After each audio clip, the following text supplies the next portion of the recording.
কি লক্ষণ দেখলে আমরা চিন্তা করতে পারি যে একটা পুরুষের অন্ডকোষের ক্যান্সার হতে পারে?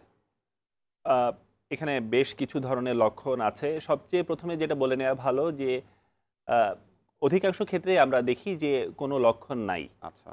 আ এ ইনসিডেন্টালি কোনো একটা মানুষের পেটের আল্ট্রাসোনোগ্রাম করা হয়েছে অথবা ইঙ্গুইনোস্ক্রোটাল রিজিয়ন অর্থাৎ তলপেট থেকে স্ক্রোটাম সহ আল্ট্রাসোনো করা হয়েছে। সেখানে কোনো অস্বাভাবিকতা দেখা গেছে। যদি লক্ষণ বলি যে অনেক সময় ভারী ভাব হতে পারে। আচ্ছা।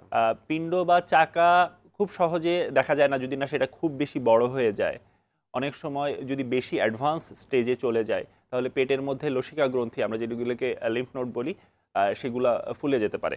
সৌভাগ্যের বিষয় আমি যখন এপিডেমিওলজি বলছিলাম তখনই এটা স্মরণ করিয়ে দেওয়া উচিত ছিল দর্শকদেরকে যে খুব সৌভাগ্যের বিষয় যে আমাদের দেশেও আ স্টেজ 1 এবং স্টেজ 2 এর মধ্যে আমরা রোগীদেরকে পেয়ে থাকি। এবং রোগীদেরকে এই প্রাথমিক স্টেজে পেলে সঠিক সার্জারি এবং সার্জারি পরবর্তী প্রয়োজনে কেমোথেরাপি এবং রেডিওথেরাপি দিলে রোগীরা একেবারেই ভালো হয়ে যান। আচ্ছা।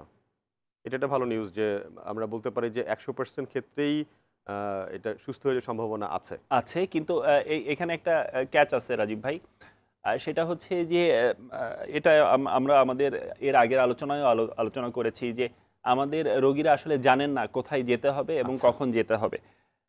আমাদের চিকিৎসকরাও এটা অনেক তো এটা সময় এটা এটাকে তো আমাদের মিস এটা তো আমাদের ধরেন যে যেহেতু রোগীদেরও এক ধরনের অসচেতনতা, সাথে এবং আমাদের এবং অবশ্যই, স্বাস্থ্য ব্যবস্থারও অবশ্যই একটা স্বাস্থ্য সমস্যা। ব্যবস্থাকেই আমি আসলে দায়ী করব। কারণ একজন সাধারণ শিক্ষিত মানুষ কিংবা আমাদের দেশের প্রেক্ষাপটে প্রায় অশিক্ষিত, অর্ধশিক্ষিত মানুষ তো জানবেনই না যে কোথায় যেতে হবে। আ স্বাস্থ্য ব্যবস্থা ঢেলে সাজানোর জন্য সরকার কমিশন তৈরি করেছে। আমি সরকারকে সাধুবাদ জানাই। যেটা নিয়ে হয়তো আমরা অন্য কোনো সময় আলোচনা করব। আলোচনা করব। আমি টেস্টিকুলার ক্যান্সার নিয়ে যেটা বলছিলাম যে, যেহেতু জানেন না এবং টেস্টিকুলার ক্যান্সার অনেকগুলো ডিজিজের সাথে মিমিক করে। আচ্ছা। যে আমরা আমরা বলি যে ডিফারেনশিয়াল ডায়াগনোসিস অনেকগুলা। এর মধ্যে একটি আছে যে টেস্টিসের টিবি, একটি আছে এপিডিডাইমো অর্কাইটিস। এগুলির কারণে অনেক সময় টেস্টিকুলার টরশনের ক্যান্সার কারণে টরশন হতে পারে, অন্যান্য কারণেও টরশন হতে পারে। তো এগুলা কারণে যেটা হয় যে লোকাল যারা সার্জন বা নন সার্জন যারা জানেন না সবার প্রতি যথেষ্ট শ্রদ্ধা রেখেই বলছি, তারা স্ক্রোটাল অ্যাপ্রোচে আপনি আপনি নিজে সার্জন, আপনি খুব জি। ভালো জানবেন। যারা স্ক্রোটাল অ্যাপ্রোচে অর্থাৎ স্ক্রোটামের মানে আমাদের অন্ডকোষ যে থলির মধ্যে থাকে, স্ক্রোটামের চামড়া কেটে টেস্টিস অপারেশন করার চেষ্টা করেন বা করেন।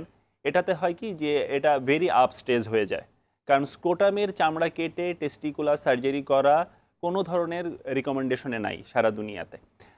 আরেকটি ইস্যু আমরা বারবার বলে থাকি যে মাংস পরীক্ষা অর্থাৎ হিস্টোপ্যাথোলজি বায়োপসি পরীক্ষা is the gold standard to diagnose cancer. কিন্তু কিছু এক্সেপশন আছে যার মধ্যে টেস্টিকুলার ক্যান্সার একটি। আচ্ছা, আচ্ছা। সুতরাং প্রাথমিকভাবে শারীরিক পরীক্ষা, ফিজিক্যাল এক্সামিনেশন, হিস্ট্রি এবং কিছু রক্তের পরীক্ষা, রেডিওলজি টেস্ট করেই আমাদেরকে বুঝতে হবে বা আশঙ্কা করতে হবে যে এটা টেস্টিকুলার ক্যান্সার এবং তাকে অবশ্যই ইঙ্গুইনাল অ্যাপ্রোচে অর্থাৎ কুচকির পাশ দিয়ে কেটেই সার্জারি করতে হবে। যদি ইঙ্গুইনাল অ্যাপ্রোচে সার্জারি না করা যায়, স্ক্রোটাল অ্যাপ্রোচে ভুলেও সার্জন সার্জারি করে ফেলেন, তাহলে এটা আপস্টেজ হয়ে যাবে এবং রোগীর সার্ভাইভালের রেট অত্যন্ত কমে যাবে। জটিলতাটা বাড়তে পারে। অবশ্যই জটিলতা বাড়বে। অপারেশন পরবর্তী জটিলতা বাড়তে পারে।